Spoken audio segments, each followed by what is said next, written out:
In other words, babe regurgitator into Moses ayiseyikhulumile. Abaprofeti beTestament elidala kwangewona nje izanusi. They were not necromancers or sangomas. Excuse me, will tell about the future. But babenga bashumayeli bakaMose. They were saying what Moses had already said. Uma sibuyela kancane laphana kuLeviticus, because laphana sizwile ukuthi 70 weeks.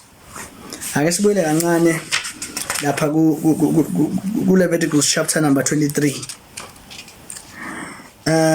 Usobona la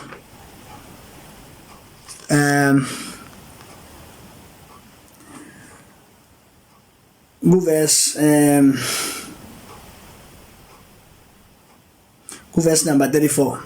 Speak to the children of Israel, saying, the 15th day of the 7th month shall be the feast of tabernacles for 7 days to the Lord.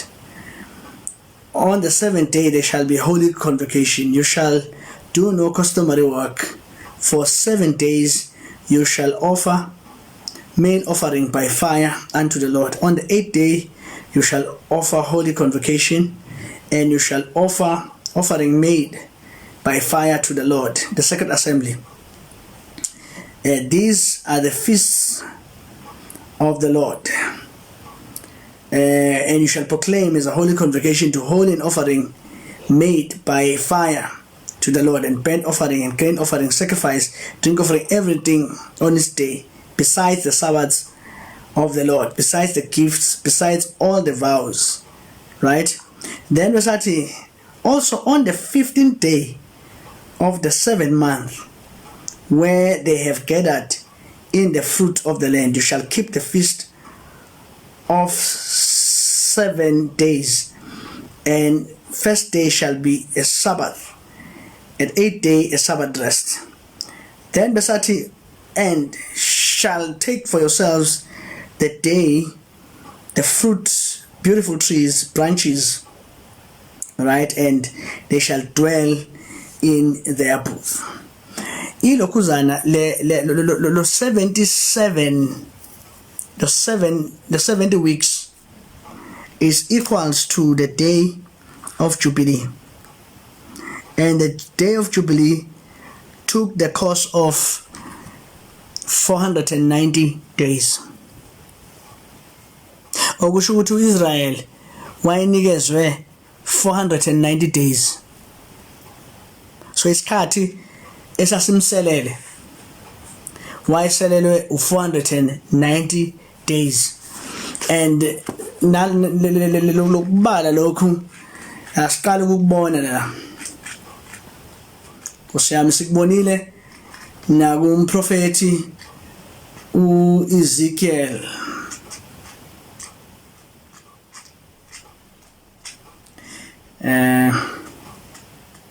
Chapter 4, right? Verse number 1. Uti, you also, son of man, shall take a clay of tablet and lay it before you, portray on a seat Jerusalem. Lay siege against it, besiege a wall against heap, and heap up mount against it, set camps against it also, place battering rams against it all around. Moreover, take for yourself an iron plate, and set it as an iron wall between you and the city. Set your face against it. It shall be a siege, and you shall lay against it. This will be the sun to the house of Israel. Lie on your left, and lay on the iniquity of the house of Israel upon it, according to the number of days that you shall lie on it. You shall bear their iniquity. I have laid on you the years of their iniquity, according to the number. How many years? 390 days. So shall you bear the iniquity of the house of Israel. Naye umprofeti lana, before iJerusalem libhidlizwa liphahlazwa ngo 586 AD, kwakuthiwa akalale akalale ngecele on the left side, right? Akalale ngosekhohlo izinsuku eziwu 390 days. Nalapha kuDaniel sebebuyile kulowa kuhlakazeka naleya destruction. Siyabona la ukuthi uIsrael usenikezwe 490 years. Unikezwe 490 years. Asibuye lapha. Uthi 70 weeks. Siyakhumbula noJesu naye mabembuza ukuthi umfowenu umfowethu mayengona fanele ngimthethelela ngakhe. Uthini uJesu? 70 times 7, which is equal to 490. So Israel had 490. Kwakuzokwenzakalani kulo 490? Yini into ekufanele yenzeke kulo 490? Ake sibuke izinto ezifew ezibaliwe la kwakufanele zenzeke kulo 490.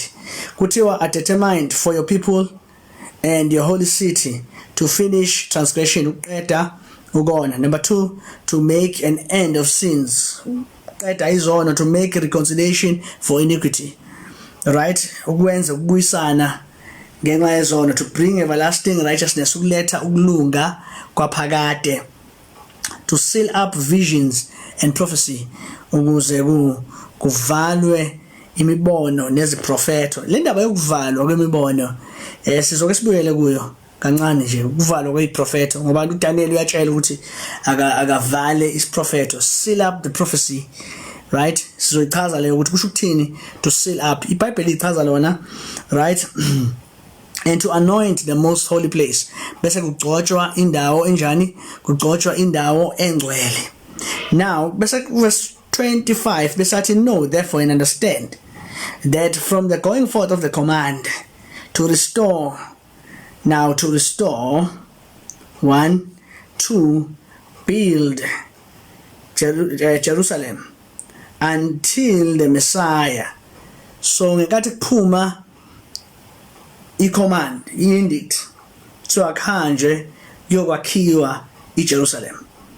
Leyo nto leyo izobe sebatshela abantu baIsrael ukuthi well seqaliwe kuyabalwa.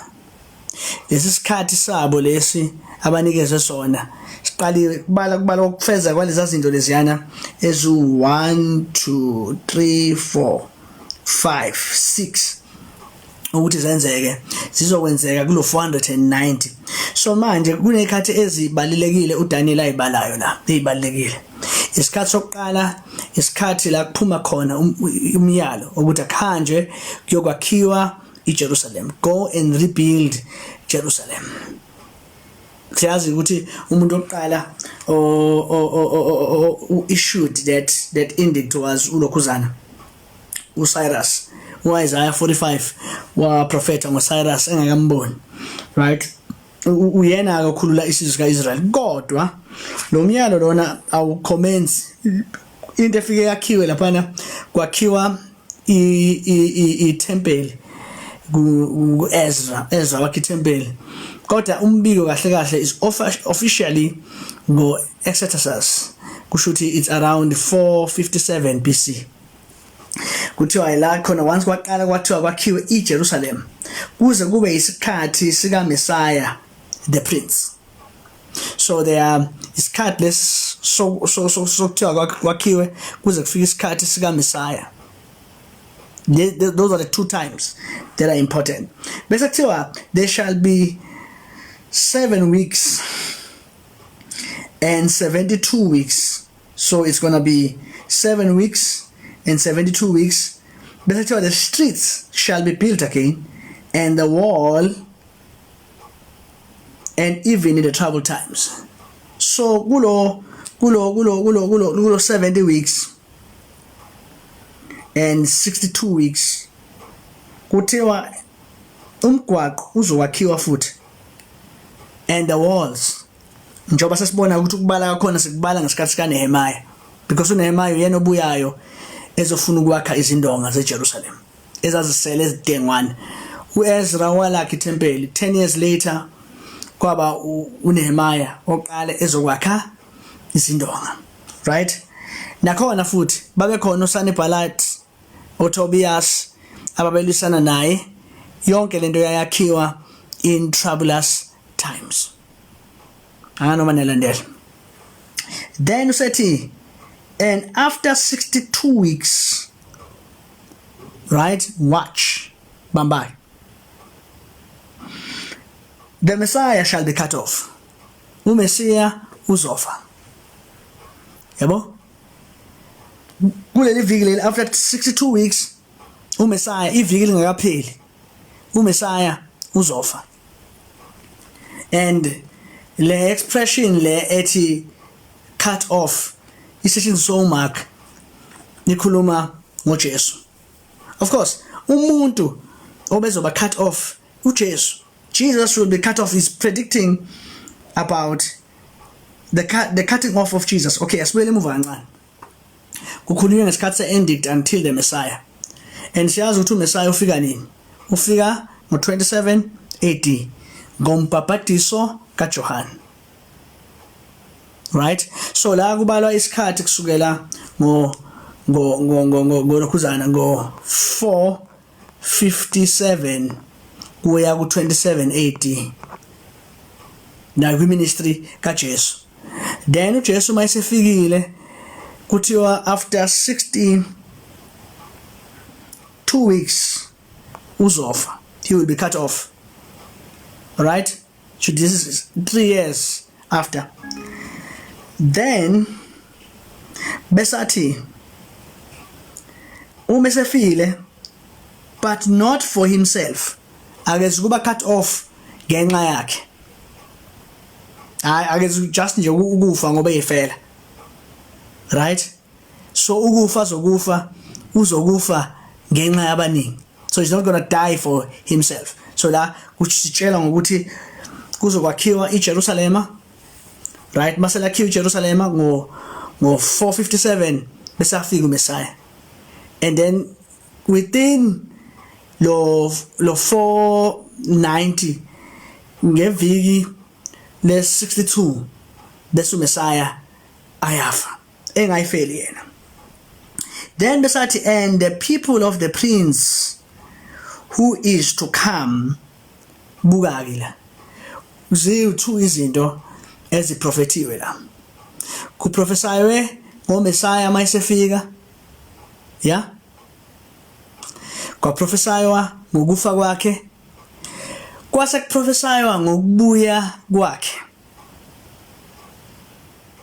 Now nayi lento kade sikhuluma ngayo eqaleni ukuthi abafundi ababoni ukubuya kwesibili, the second coming. They are seeing the coming of Jesus.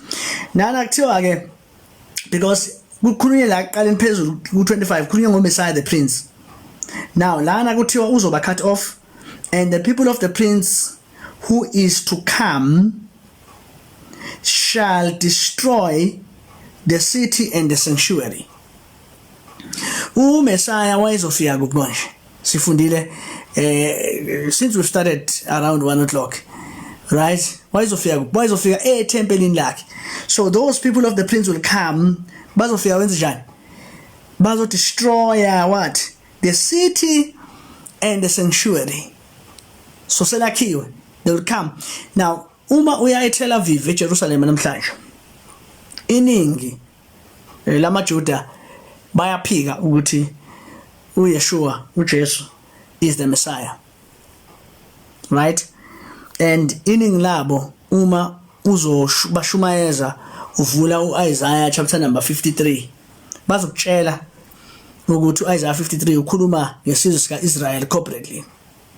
Or furthermore, iningi labo normal people abanga wona ama-Orthodox Jews, iningi labo uIsaiah 53 ukhishiwe ngenxa yokuthi laba Juda i-Orthodox Judaism ikhathele ama-Christians the argument yawo ka-Isaiah chapter number 53. So we canon yabo abaningi masikhuluma canon sikhuluma ngeBhayibheli labo, eBhayibhelini labo Isaiah 52 abamazi nakumazi, right? They don't have Isaiah 52. So ngizama ukuthi uma kungukuthi njengekholwa unomthwalo ukuthi uhambe uye eJerusalem uyoshumayela, ngifuna ukuthi angeke ukwazi ukuba convince ngoIsaiah 53. Indlela yokuba convince iyodwa ile esifundayo njengamanje, ngoba lana siyabona ukuthi uDaniel uprofesaya ngokufika kaMesiah uthi uMesiah uzofika ngaphambi kokuthi ithempeli liditshizwe. And bonke sonke siyavumelana, Christians, Jews, ukuthi ngo-70 AD ithempeli la destroy. As a matter of fact, namanje i-Orthodox Judaism basa commemorate usuku lika 70 AD njengosuku la khona ithempeli la destroy. In fact, ngizokhotha amazwi ka Rabbi uFredericks uma ethi u-70 AD is the end of biblical history. Isigcino somlando weBhayibheli. Ngiyazi ukuthi amaKristu ngaba confuse leyo nto leyo. Ngoba singabantu abayesontweni silalela intshumayelo nokushunyayezwa. But really we are not biblical readers, into ayisho mayethi u-70 AD isigcino se-biblical history uzama ukuthini? Uyabona yonke into eyinkolo yobuJuda incike ethempelini. Thank you Mavilakazi. Let's tap the screen guys. Let's tap the screen. Tap the screen. Bring the gifts guys. Nami yastep njengamanje. Let's tap the screen. Saku 26. So yonke into yobu and share the life guys. Yonke into ehlangene nelokhuzana nenkolo yobuJuda nenkolo kaIsrael ehlangene nethempeli. Namhlanje kunabantu abayibiza ngokuthi bangamaNazaretha for instance. Ake ngikhulume nje shortly ngayo because ayike kuthiwa ubuNazaretha. Kukhona ubuNaziri nakhona kwakuthiwa ivow of Nazarene. And leyo vow leyo yayenziwa endaweni kwi-outer court la khona umuntu wayeshwet khona ethatha isinqumo esithile ngekhathi ethile, kodwa futhi uma ephuma kuso uqala kwakhe ukusenza uzosenza kwiTabernacle and later kwiTemple. So wayengasenzi noma kuphi, wayesenza eTempelini futhi azosiqeda kuphi eTempelini. Right, mase qedile the timing or the time yokuyingcwelisa nokuset apart konke lokho wayekwenza within the temple. Imhlatshelo lemhlatshelo emhlanu kaMose, 5 offerings of Moses, all of them were done laphayana. Uma unkosikazi wami ngifikelwa yilokhuzana, ngifikelwa jealousy, I was supposed to take her to that very temple kumpriest, right? Bese bayambuza umpriest ukuthi insolo lozo umyeni wakhe akunikeza zona uyazivuma yini? Athi yena no, akazivumi. Then umpriest is obliged ukuthi akhiphe lento esibiza ngokuthi uwomudi. Uwomudi kwakuyilokhuzana, kwakuyi amanzi ababayo, afike awaphuzise lo mama lo ibilini zakhe uma kungukuthi ubeqamamanga zizobola same time. Yonke lento yayenziwa eTempelini. It was done in the temple. Ngiyabonga siya, thank you siya, thanks a lot siya. Amasabatha, right? Angithi kukhona a weekly Sabbath for instance. Amasabatha ayenzelwa kuphi? Ayenzelwa around the tabernacle. Sikhuluma ngokweshumi neminikelo today. Anyway, akekho umuntu ongakhipha kweshumi sasidlula sikhuluma amaqiniso. Akekho umuntu ongakhipha kweshumi namhlanje lokwe Bible. The 10th of all that is described by the Bible, because nakho ku connected to iland kaIsrael, iTemple, ubupriest bukaLevi. The three things ikona okuletha iessence yalo zonke lezi zinto lezi sikhuluma ngazo. So uyabona ukuthi yonke lento engichazayo ukupracticewa komthetho umthetho ama practices awo kwancike kakhulukazi kwiTemple. So apart from the temple, upracticewa kokholo according to the Old Testament kwakungekho legitimate. So izinto eziningi, right, abantu abayipracticeayo. Mr. Masimula, greetings to you. Thank you for joining. Izinto eziningi abantu abayipracticeayo, for instance, ngeke ngaba ne debate nomfowethu debate ngeSabatha, right?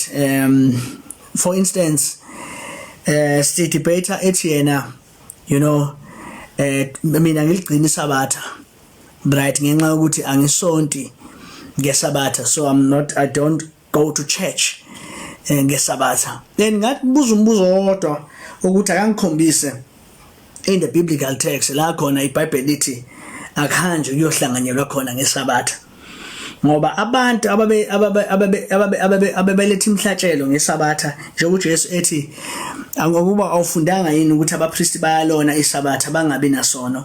uJesu ukhothule Leviticus chapter 22 vele kwakhona imhlatshelo eyayilethwa nakuNumbers chapter 20 eyayilethwa abapriest while uIsrael ehleli emakhaya abo ematendeni abo. There is nowhere la khona uthola khona kuyalwa uMose eyala ukuthi abantu bakwaIsrael fanele bahlanganyele bakhonze ngeSabatha. Isikhathi seSabatha okuyisikhathi yabona nje njengoba isikhathi sikhuluma ngesiHebheru, igama nje the root word for Shabbath desist, cease, is not just to rest. You cease, you stopped doing anything and everything. Kusho ukuthi for 6 days you are working. On the 7th day you desist, you stop. Kusho isikhathi sokuhlala phansi, you know, in your houses, right? And so he could not prove to me, and then I added to him ukuthi le nto abayipracticeayo bona yokusonta ngeSabatha bapractice lento esiyibiza ngokuthi ihalakhism or iPharisaic Judaism. Lento ithola kwiTalmud hayi eBhayibhelini.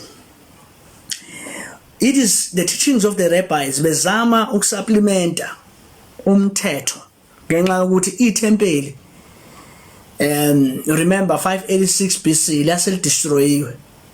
Now base behlala ePersia and later in Babylon. So kwavela lento yama synagogue lakhiso kweTempeli. Now isizathu sokuthi oRabbi abafana noJonathan baqale manje basontisa abantu noma bakhonzisa abantu ngeSabatha ingenxa ukuthi iTempeli lalingasekho. So since babe sekudingisweni lalizobasiza ekutheni bajule bacabange ngemthetho kaYahweh, kodwa benesakhiwo ke manje esicishe sakhiswe okweTempeli, ngoba phela isynagogue lalakhiswe okweTempeli noma iTabernacle. Kwakufike kube nebalcony phezulu, abantu besifazane nezingane phansi kuba amadoda, bese kuba nendawo ephakathi nendawo kube nesihlalo sikaMose, itafula la khona kwakuma khona lo muntu ekuthiwa Sheliach, bese kuba khona umphathi wesynagogue yilo ohlala lapha yana kulento ekuthiwa iMoses seat. So ilapho lelo tafula lelo lizothatha ngokuthi umphongolo wesivumelwano la khona vele umthetho ofihlwe khona. So isizathu sokuthi ama-halakhists no rabbis bahlangane ngeSabatha ingenxa ukuthi iTempeli laseliditshiziwe. Angithi uyambona even noDaniel ukuthi noma ekhuleka wayevula amafastela awavule towards Jerusalem. So le synagogue leli lalizobenza ukuthi bajule bacabange ngeTempeli, right? Ingakho ke indawo yeTempeli yayibaleke ngalendlela eyisimanga kuIsrael. Umthetho nje uncike kulo. Ingakho uzobheka ukuthi iaccusation masibuyela le nkulumo kade sikhuluma ku-first session. uJesu mawubona mabelethe ufakazi babeqamamanga edi ivalue until bethi lo uthe uzodestroy le ndawo ayivuse in 3 days. Ukhuluma against the temple. uStephanus naye the same thing.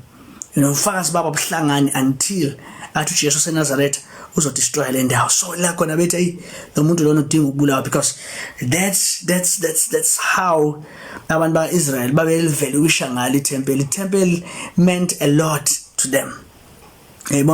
So what I'm trying to explain to you, into eyenza ukuthi itemple libe as such, it's because yonke into ehlangene nokholo lwabo, yonke into ehlangene with their worship, right, ihlangene netemple. Yeah, and so ukuditshizwa kwetemple kwakusho ukuphela kwabo, lento ebenza ukuthi babe special. Leza indonga lezana zayibenza ukuthi babe special. Ingakho uma uHerod the Great elakha itemple kwakunendawo yabantu bezizwe la khona laba babe forbidden, abantu bezizwe babe interested ukukhonza, right, abafuna ukukhonza uAdonai noIsrael. Nkosamba bebeka lapha na thiwe indawo yabezizwe nabantu besifazane. Yeah, so 70 AD then right uRabbi Mighty isiphelo, it is the end of true biblical history, because yonke into abayenzayo bebeyenza on the basis of the temple. And uJesu why understand kahle the indication ye destruction of the temple. Yabona uJesu mayethi noma in New Testament ithi, or Isaiah 42 ethi, behold I make all things new. Yeah, noma kuzothiwa there is a new creation. Lento itshela ukuthi kuzoba khona ushintsho oludrastic oluzoshintsha yonke into uIsrael akade understand, right? Isizoba ngohlelo olusha. Na kodwa ngiqhubeke ngifunde lapha na. So bengisakuzama ukuchaza ukuthi i-destruction yethempeli yayisho lukhulu, yayisho the end of history. Buka uthi ke uma ithempeli selidestroyiwe verse number 36, uma those people destroy the city and the sanctuary. Buka, I'm glad Mavundla, it's been a while kade yagcinana. Usethi ke the end of it shall be with the flood till the end of the war, the end of it. So ukuphela kwesikhathi, ukuchitheka kwethempeli, ukuchitheka kweJerusalem, that will be the end. So masikhuluma ngama last days, no masikhuluma nge-end, asikhulumi nge-end of the world. Sakuzela lapho kade sikhuluma, likhuluma nge-end of Israel's commonwealth. Bese eyaqhubeka ke uthi desolation at determine verse number 27 uthi then he shall confirm,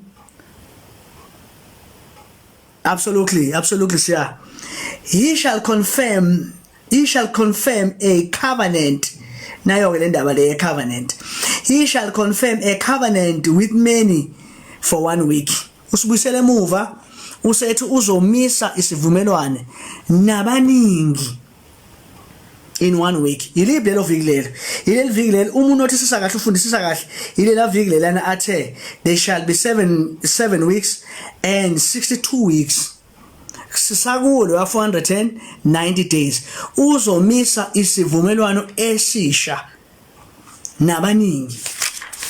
Yazi lapha ku Matthew chapter number 26 masibheka lapha na ku 27 starting verse 26 uthi as they were eating Jesus took the bread and blessed. La kwasekudlule iwayini lesithathu, sekuyimili yesibili, kuzoba imili yokugcina. Ngekathi besadla uJesu wathabatha isinkwa wasibusisa wabonga, wathi kubafundi bakhe, thathani nidle, lokhu kungumzimba wami.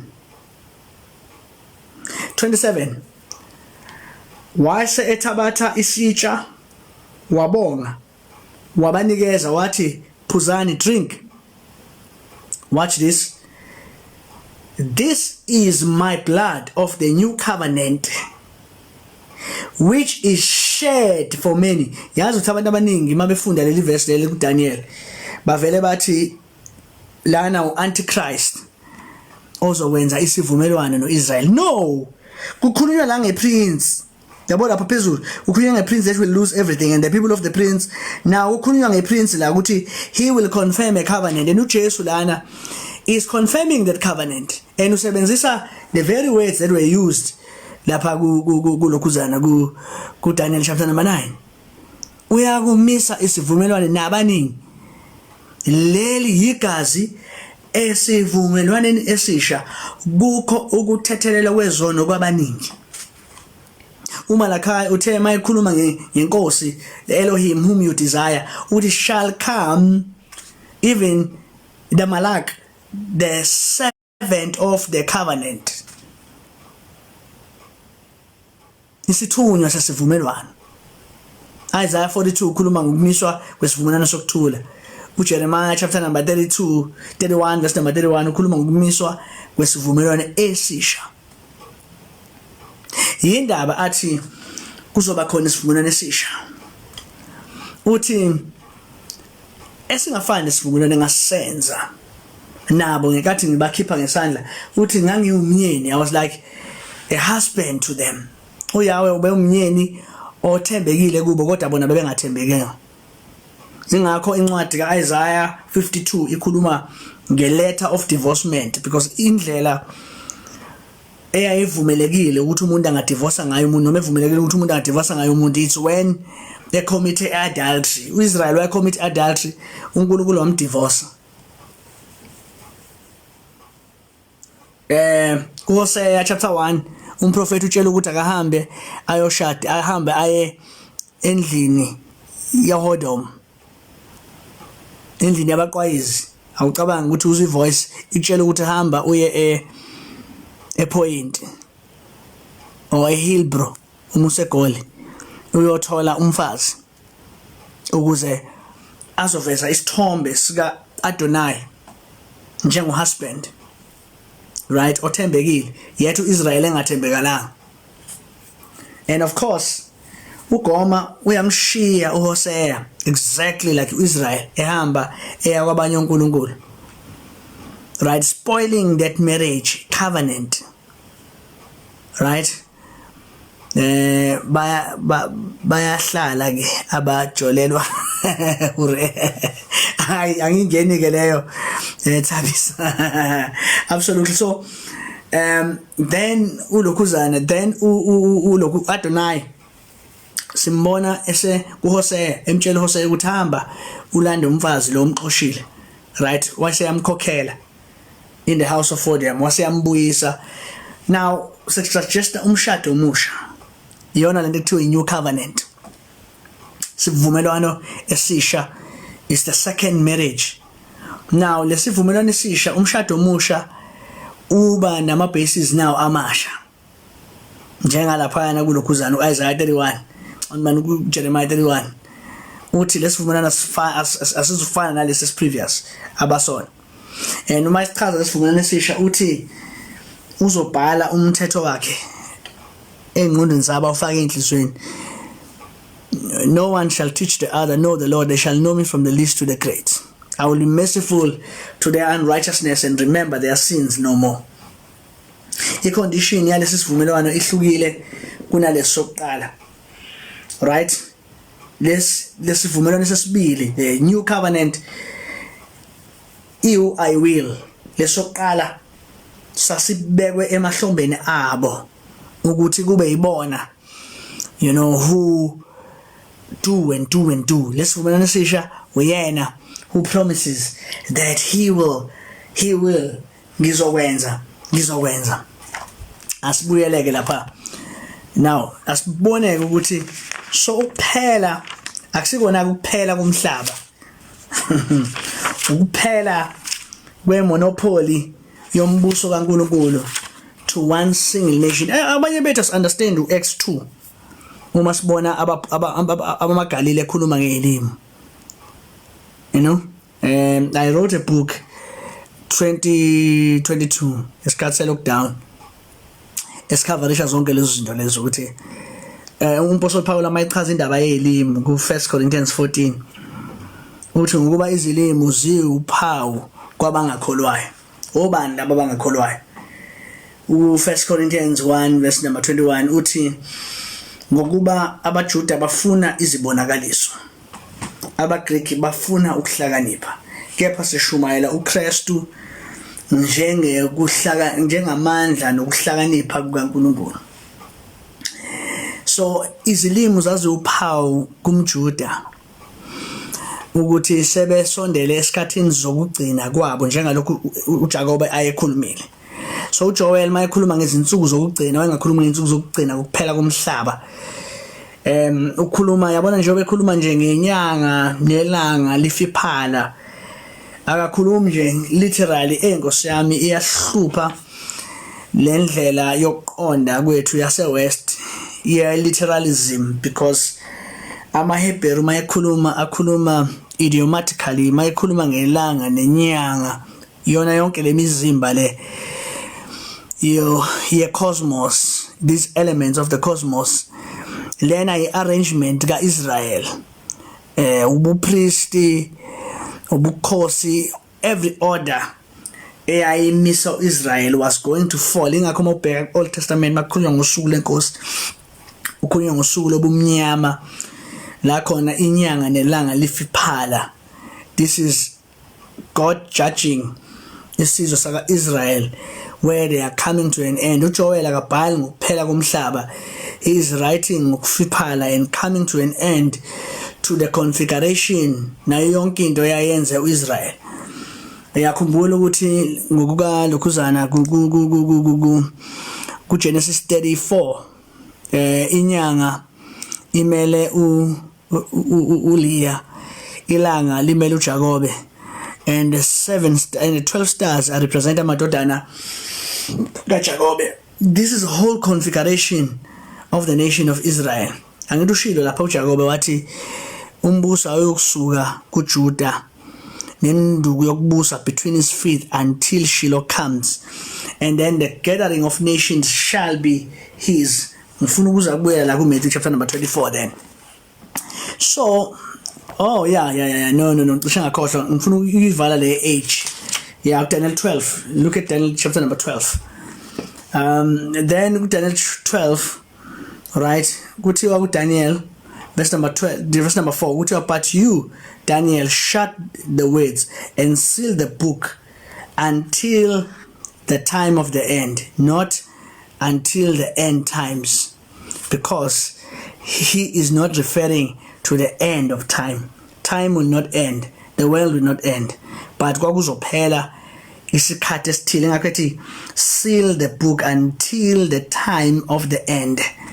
So he was supposed to seal the book until the time of the end, not the time of the end of the world.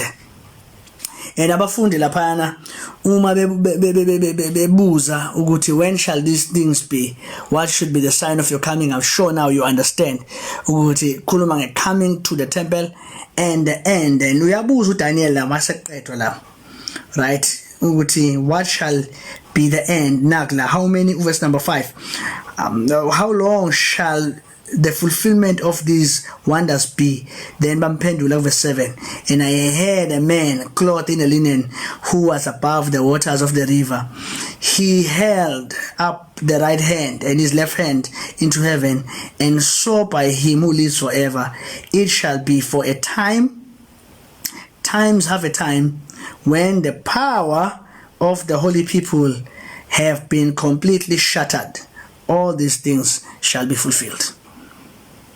Right, so lana uthi when the power of the holy people shall be scattered. Nango ubuza umbuzo umfoka nkomo uthi cela ungichazela bhuti kabanzi, angisa understand mawuthi the end of iyahlupha because usanda kusijoina.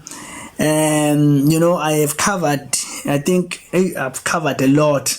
Angazi ukuthi ngingabuyela kanjani because ngiyachaza ama translations laba kade benathi ekuqaleni, ngizangabhala amagama. I don't know whether I would be able to restore these words that I wrote here. Yeah. Ngiyabona ukuthi abantu abaningi bangena manje, they are joining this late. Siqale ngo-1. We said that no, the world will not end. Ecclesiastes chapter number 1 verse 4, with the generations pass and generations go, but the earth remains forever. Psalms chapter 104 tells us with him, God has established the earth and its foundations that it should remain forever. Psalms 68 really tells us with he establishes his sanctuaries as the heavens and the earth to remain forever.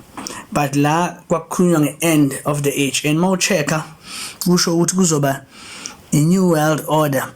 As a matter of fact, uma uchecka ku Daniel chapter number 2, ladies and gentlemen, yona into ibalekile. Because I find myself having to answer questions that I've already answered. Uma uchecka ku Daniel chapter number 2, ngiyachaza and ngizoyiphinda lento because it's worth repeating. Cracks ye redemption, cracks. Excuse me. It cracks here redemption, it cracks here salvation. It's not that people should rise and go to God, right? But it cracks here salvation is that God will come, because this is what God had already wished from eternity. Eden is a type of configuration, because God built Eden exactly like a tabernacle. There is an inner court, holy place, holy of holies. But then there is a process.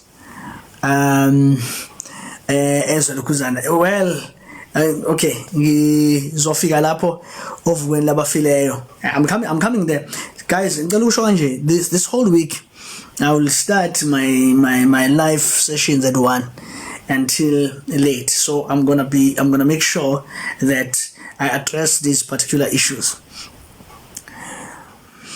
No, we are living. Okay, that's a good question. We are in the new order. We are in the new Jerusalem. We are in the new Jerusalem. We are in the new heaven and earth. To answer your question, and ngizofaka ilokuzana, ngizofaka imit to the skeleton I'm bringing you, ngoba ngifuna ukuphendula imibuzo yakho.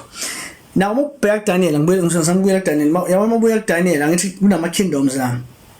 Head of gold, body of silver, made of Persia, right? Belly and thighs of bronze. This is the Greek kingdom. Then the feet of iron, and then the toes of iron mixed with clay. Then to understand all of the vision of Daniel, you don't need any external evidence. That thing that deep was understand the mbono lo ungaya nje, just flip pages usuya chapter 7 yachazel ukuthi khulunywa ngani lapha. Uyaflipa futhi chapter 8 yachazel, right? And mawubuyela ku chapter 8 uyachazela nje ukuthi now usubona lembuso le Medo Persia, right? Chapter 5 uchazela because uBelteshazzar indodana ka Nebuchadnezzar, ithathe izitsha yafuna ukuphuza nezitsha zika Adonai, yasibona umuntu mene ethakela uphesini, right? Kwachazwa ukuthi hayi umbuso wakho ufakiwe in the scale, right? Uzohlukaniswa between the Medes and the Persian. Chapter 8 na ingqama inempondo ezimbili, olunye lude olunye lifishane, right? Lolo lude olufishane limele Persia, olude limele lomfishane limele Mede, olude limele Persia, right? Imbuso emibili njengama shoulders ethu, Mede umbuso wakho uzohlukaniswa. So uma iBabylon the face of gold, ku Isaiah 12 verse 2 kuthiwa how has the golden city ceased. Isaiah Jeremiah 51 verse number 7 kuthiwa for Babylon is a golden city, right? Chapter 7 iBabylon lifaniswa nani? Lifaniswa nesilwane esifana necherub. umzimba webhubesi impiko zokhozi yabona usho amandla there's a power of Babylon but umbuso olandelayo ile yanqama leyana inempondo ezimbili right that pushes back and it moves ilokhuzana it moves Babylon then umbuso osibili lesibizwa ukuthi ayini umbuso osibili the second kingdom is of course Persia umbuso wasePersia lo mbuso lo wesibili ufaniswa nebhele olinamazinyo ensimbi kodwa ke kulamazinyo lawo kunama ribs awu3 a correspond to imbuso emithathu iGibhithe iBabylon iLydia right like konke lembuso emkhulu the great kingdoms then simove siye kumbuso ngaphansi ilokhuzana bronze belly of bronze amathanga ebronze we are chapter 8 again uyabona ukuthi kwase kuvela imbuzi ivela on the west inophondo lodwa yafika shaya inqama yaphula impondo zawo ngizama ukubonisela ukuthi yonke lento we are given intel in the Old Testament and then what happens what happened and then it came kwaba yona ethatha isifike kwaba yona ethatha indawo lapha chapter 7 lo umbuso sigaba sithathu ofana nani ohlanganiswa nelokhuzana ne leopard ingwe edla ngamabala now uhlanganiswa ngengwe lapha uhlanganiswa nenqama enophondo lodwa uAlexander the Great lawyer is single-handedly conquered the world within the space of 3 years. Why fast? Mhlawumbe mangikhuluma ngaye ngithi ngimfanisa nelembe right bobabili babebancane yena wayemncane kena because he was 22 years old ilembe though lafa la khothama na 40 but this one he died at a very young age of 24 he was very young he had conquered the kingdoms by 3 years so first there's a leopard then bese kuba nombuso wesine ekuthiwa it's the terrifying beast dreadful and a terrifying beast uma encwadini yesambulo uzwa kukhulunywa ngebeast kukhulunywa ngani ngeRoman Empire this is iron right feet in fact uma uchecka emlandweni even nama weapons abo it corresponds to them iPersia mayilo ihlanganisa ama weapons with silver Come Greek they would use bronze the Romans would use iron yeah that's why you see the iron shield beast there the Roman Empire and Rome njoba kunama toes nje awu 10 Rome had conquered the world ngepolicy yawo ye democracy yayisinama provinces awu 10 and 10 federal kings under them. Now clay, what does clay represent? Touch the screen. The clay represents ilokuzana. Jeremiah 18 represents Israel. Right? The clay and iron came together against Christ. Ugqwaliseka kuka Psalms chapter 2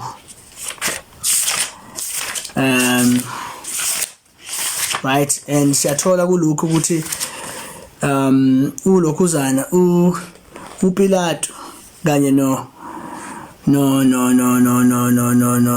Herod babengazwani Herod inkosi yamaJuda uHerod uPilato uyena owayeyipontiff yama Romans but ngenkathi uJesu bethelwa the two of them came together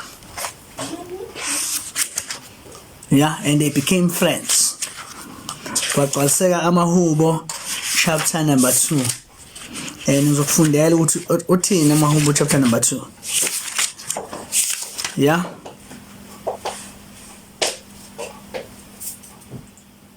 Amahubo chapter number 2 maswafunda athi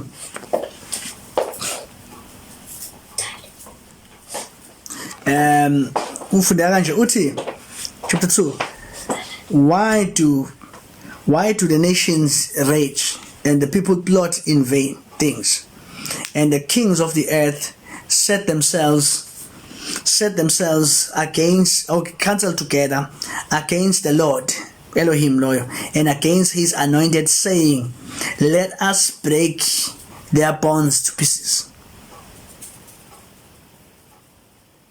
Angakayichazi weziyagibelana, don't worry, angakayichazi le. I'm still coming, I'm building up to that, right? So siyabona lo mbono, ugcwaliswa, this is being fulfilled here. Look at the book of Acts chapter number 4. Let me attend something here. My son is here. I want to attend him a little bit, and then I want to hear what he's saying.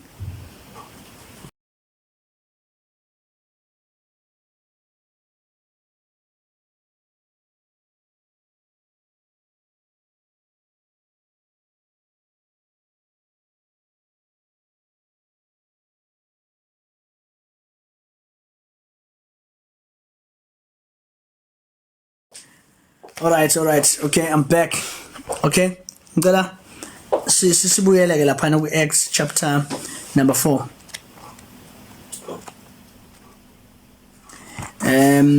Now abapostoli sebeshayiwe, verse number 23, being let go, they went to their own companions and reported all that the chief priest and the elders said to them. So they raised their voices with one accord and said, Lord, you are the God that made the heavens and the earth, the sea and all that is in them, who by the mouth of your servant David have said, why do the nations rage? Bakota abani? Psalms chapter number 2, last funda khona. And the people plot vain things. The kings of the earth took their stand, and the rulers were together against the Lord and against the Christ. So I'm and against the Christ. Verse 27, which is truly against your holy servant Jesus, whom you anointed. Right? Both who? Herod, Pontius Pilate with the Gentiles. So Ion, the Roman Empire, and Clay came together, and the people of Israel were together to do whatever your hand and your purpose determined before to be done. Now, Lord, look at their threats and grant your servants with all boldness that they should speak your word. So Yabon with Clay and Ion came together. Upilatu, Uherodi, abantu baka-Israel, nabantu bezizwe came together against the anointed. Uthini ke uDaniel? Uthi during the days of those kings, ngoba phela wabona itshe broken as it were from the mountain. Ingakho phela uJesu sees himself as a stone that was rejected by the builders. uDavid, but now Jesus, where it applies it to himself and says he is a stone that was rejected by the builders. And lama figures lawa okwakha. Lama figures somehow for me it's very interesting as a Bible reader, because uJesu ufika vele esikhathini Israel is trying to build the temple. Njoba sishilo ukuthi lakhiwa 19 BC bazama ukuyiconfigureisha as a nation.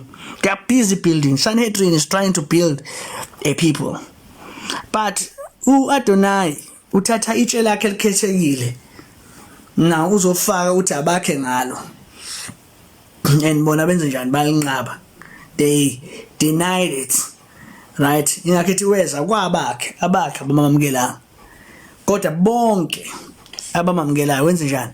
Wabapha igunya, a right to be called the sons of God. Yeah. So uthi ngalezo nsuku zala umakhosi hayi ngezinye insuku, during the days of those kings, God will establish a kingdom that shall not be given to another. Umbuso kaNkulunkulu wayezoqala ngaleso sikhathi leso. That is important. Now asibuyele kuMatthew 24 ke. Bayabuza, when shall these things be? What should be the sign of your coming, not second coming, of your coming and the end? Mayazi ukuthi uma ku destroy iTemple, this indicates the end. And the end, uJesu ke uyabanikeza, right? Ujesu uyabanikeza the sign of his coming. Yabona nje makuthiwa a kingdom shall be raised against kingdom. Yabona nje uMatthew 24 bafethu. Ngeke uapply manje. Ngiyaxolisa kulaba abantu babefunda babekhuluma ngensuku zokugcina, bekhuluma nge-coming of the Lord, bakhote uMatthew 24 because uJesu uyabanikeza ama signs of his coming. Bese athi esebanikezile bese awuphendula umbuzo because ugcina uphendulile umbuzo. Uthi maye uphendula umbuzo uphendula ku verse number 34. Uthi in verse number 34. Uthi, surely I say unto you, this generation shall not pass away. This generation shall not pass away till all these things take place. Heaven and earth will pass away, but my words will by no means pass away. With this generation, huyo jina lesi sizukulwane, not lesia sizukulwane, less. This generation shall not pass. So isizukulwane akhuluma ngaso siphi? Ilesi ayiminaso. Ngiyangibezwa abanye bethi hayi isizukulwane lesi selokhuzana what do they call it? Bafike bathi no isizukulwane somgiwane. No. Right? Wenze example nomgiwane ukuthi uma umgiwane usuyela ukuripe kubonakala ngani? Ama leaves awo noma ama branches awo aba tender. That's what you are saying. And then it says this generation lesi sizukulwane.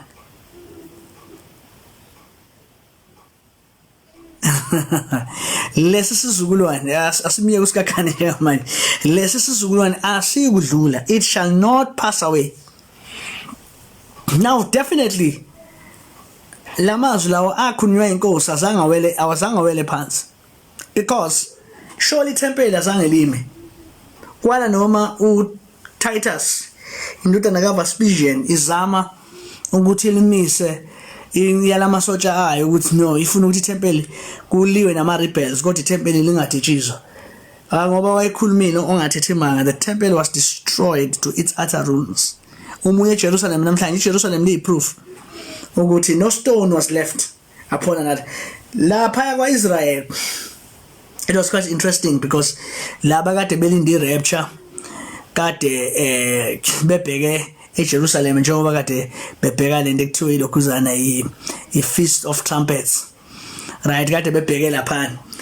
Now lapha eJerusalem moya lapha eTel Aviv uzobona kune wall bayibizwa ukuthi iWailing Wall, la khona behamba khona bekhalela khona uMessiah ukuthi inkosi ayibasendele uMessiah, right? Yazi leya Wailing Wall ayona even nengxenye yeJerusalem, yayi i-outer wall of Anatolia, right? iTemple njengoba inkosi yasho yathi lizo destroy to its utter ruins. It was destroyed. Akuzange kube khona net elimile phezukwelinye. Definitely, as he said, right? Jobeshilo la lesi sizukulwana sikudlula. So uMatthew 24 yabona nje mawuza umuntu ezama ukuhlanganisa ukubuya kwenkosi insuku zokugcina besabuya athi umbuso uzovusela umbuso. For instance, mayibanikeza ama sign la athi umbuso uzovukela umbuso. Again, this particular verse always apply ngempela because like in the sense of the word, philosophically and practically, because la uJesu ngekathi ekhuluma nabafundi bakhe ukhuluma ngaphansi kombuso wamaRoma, and amaRoma ane policy of putting other kingdoms under themselves, right? Agwinye eminye imibuso ngaphansi kwayo. Now, I guess define ukuthi yini kingdom. What is a kingdom? I can offer you a free lesson namhlanje ukuthi there is no kingdom today. Awukho umbuso namhlanje. You can look in your map, you can look in your history. Ayikho into ekuthiwa kingdom namhlanje. What is a kingdom? Yini umbuso? Umbuso is a sphere, it's a land. Yeah, absolutely. It is literal. Hamba ubuye verse 12. Utheni uJesu? Uthe lesisizukulwane sihlanganisa nani? Ukhuluma ngesizulwane sakhe lapha. He said lesisizukulwane ukhuluma kaningi ngesizulwane. Chapter 12 uthe lesisizukulwane sifanisa nengane. Ukhuluma ngesizulwane aphila kuso. Sifana nengane ezidlala in the marketplace. Bese ziyakhala. Zithi sandlalela iflute. Azange nidanse nathi. Elokhuzana yami ayifuni ukuma manje. Right? Sanidlalela iflute anifunanga ukudansa. Right? Sanculela, we sang for you. Right? Anifunanga ukulokhuzana ukudansa. Right? Usethi uJesu laphana, you know, now uJohane wafika engadli engaphuzi. Nathi unedemoni indodana yomuntu ifika iyadla iyaphuza nithi sidakwa nesiminzi, right? And uJesu ukhuluma in the context of that generation, because uma uchecka the context isizukulwane sasisibi lesayiphila kuso, so much so that emshadweni emngcwabeni babengekho sensitive. And by the way, kuphuma ngesikhathi lesi samamagabizi kwesikhathi sezimpi khona belahlekelwa abantu abaningi ababathandayo, to an extent that they were desensitized, babengasakhali anymore. So babeqasha abantu abakhalayo, you know, ukuthi okay ngizochaza manje le ndaba ye-kingdom. Babeqasha abantu abakhala. Ngisaphendula nangulo othi i-kingdom is it literal, right? Inkosi yami sengiconfused ngathi angikaze ngiqala ukukholwa ngisisa. Hayi bekezela mem kuzoba right, nami ngeke ngaba la ukhona. Right? Besathi you know, because babe lokhuzana babe into ababefike bayenze, you know, babeqasha abantu abazofike bakhale, and then nabo bese bayakhala. And then masikufika, you know, ngesikhathi somshado, you know, nakhona of course kunama dancers, they will dance. I-ministry kaJohane kwakuyi-ministry said calling people to repent, but i-ministry kaJesu kwakuyi-ministry that brings the good news. Igcwalisa Isaiah chapter number 61, right? But still abaFarisi azange bangena, right? And then chapter 12 baphinde bayabuya bazofuna isibonakaliso. Jesu lesisizukulwane sifuna izibonakaliso, they want signs, and uthi isibonakaliso abazosibona esika John. Njengalokhu Jona wagwinywa inhlanzi 3 days and 3 nights, kanjani indodana yomuntu izoba 3 days and 3 nights esiswini senhlanzi. Then mase vala the chapter ukhuluma ngaso lesizukulwane. Lesizukulwane siyafaniswa nani? Idemoni liyaphuma, right? Lihambe lendaweni ezomile, right? Bese liyabuya lithatha amanye amademoni libuye endlini iganishiwe ikliniwe, bese libuya liletha the 7 of them. Bese uJesu uyakuba njalo nakulesi sizukulwane, right? Lesisizukulwane lesi isizukulwane sika Jesu. uJohane wayefikile ezobaklina njenge lamp, as the light, as a lesser light. uJesu wafika as the light, but njengoba uMosa eshilo ukuthi bazoba worse, right? Before the destruction of the temple, uJosephus wayekhona lapho, he tells us ukuthi indlela ekwasekuyiyona kulesi sikhathi, the corruption, the bandits, the rebellion, uthi kwakubonakala ukuthi surely there must be a judgment that should be coming upon these people. Now uJesu mayithi lesi sizukulwane asiyu kudlula until all these things be fulfilled. Wayekhuluma ngesizukulwane sakhe, his very own generation, not yingakho iIslam, iJudaism, uma befuna ukudebunk iChristianity bayaye bathi uJesu waqamba amanga wathi uzobuya ngesikhathi sabafundi bakhe, kodwa uhlulekile ukugcina leso sithembiso leso. And ubona ngokuthi abafundi bakhe nebandla lakhe lalimlindile ukuthi uzofika during the time of their generation, so he failed. Okusho ukuthi lapha na Deuteronomy chapter number 18 njengalomprofeti lokukhulunywa ngaye lapha, yabo akusafanele vele alalelwe ngoba Deuteronomy, remember wayethunyelwe esizweni sika Israel. Incwadi ka Deuteronomy chapter number 18 ithini?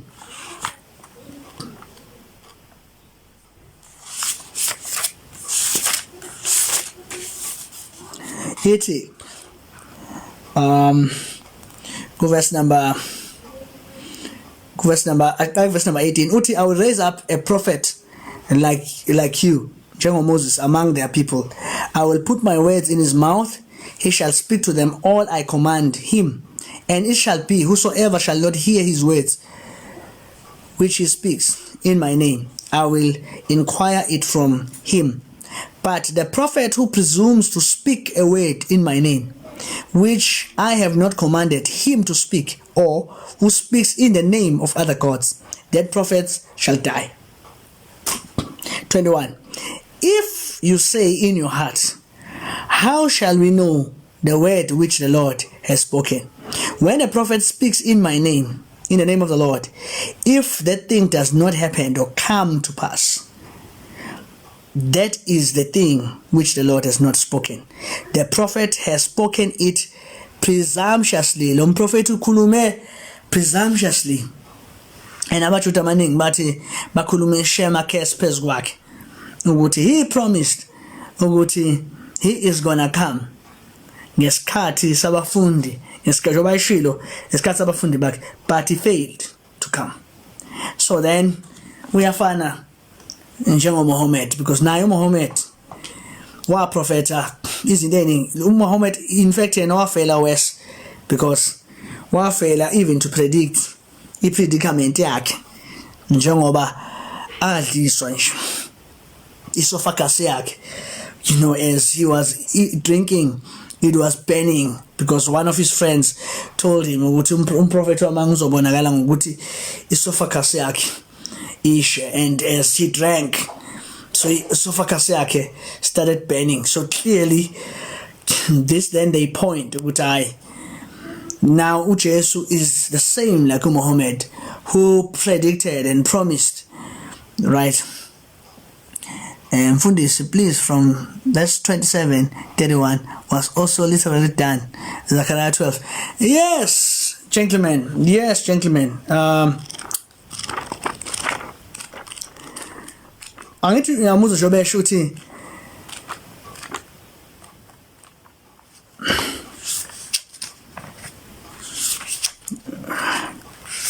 this generation shall not pass until all these things. Let me show you mhlambe something usakhuluma ngoZechariah kancane nje ngikhona ngifuna ukubonisa yona. Let me show you the version of Luke. The version of Luke, it's very interesting. Luke chapter number 21, right, verse number 20.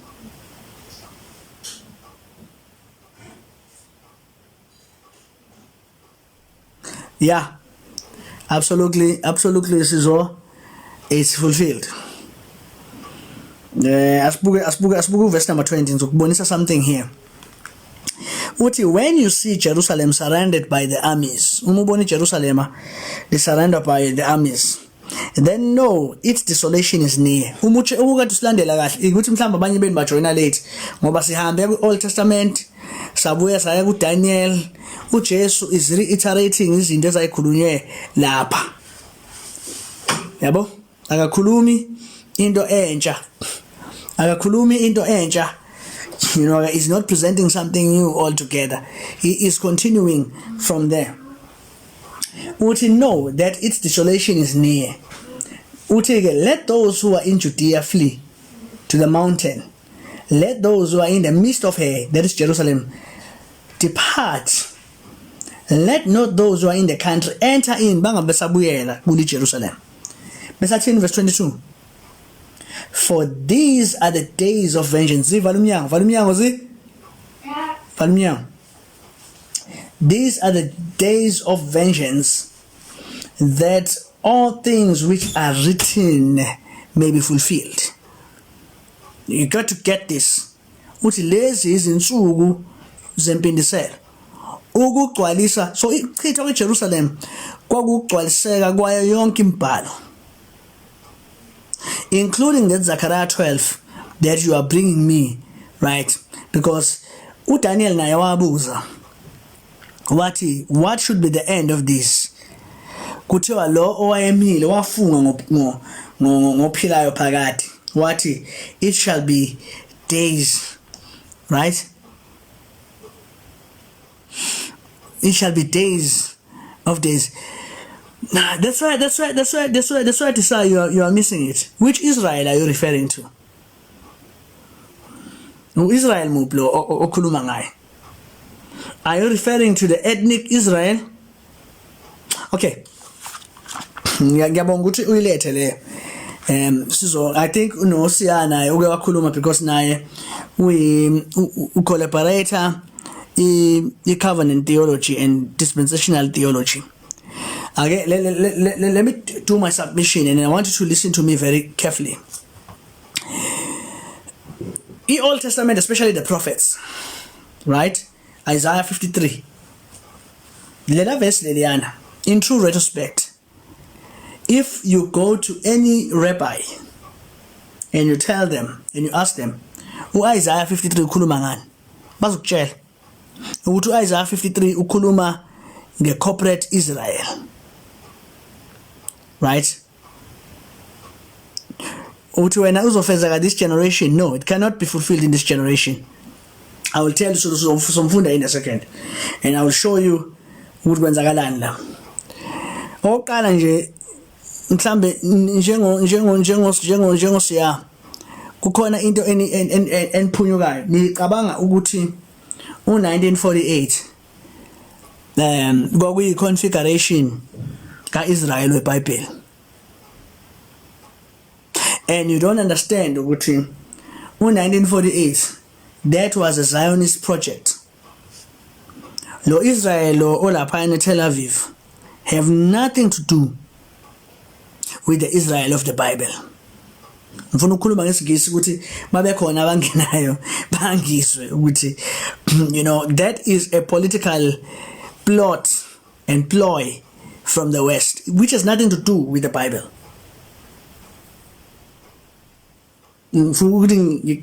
Demystify le ukuthi people who think that Israel is the Israel of the Bible, they are missing the biblical understanding of Israel. That Israel is not the biblical Israel, right? Again, Israel lo Bible.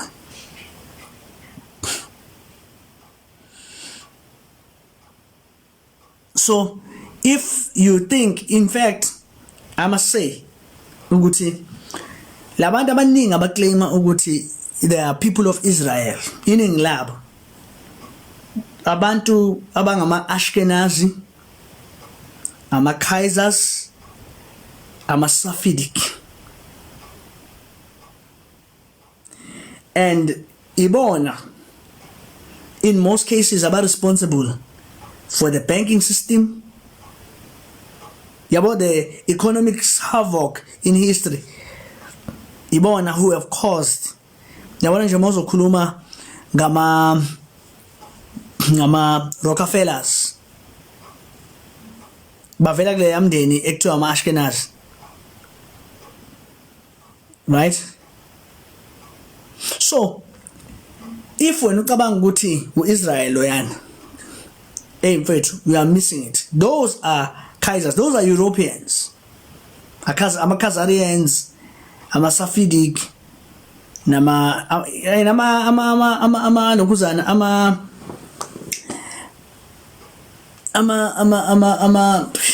Ashkenazi wona are majority of these people who claim to be people of Israel.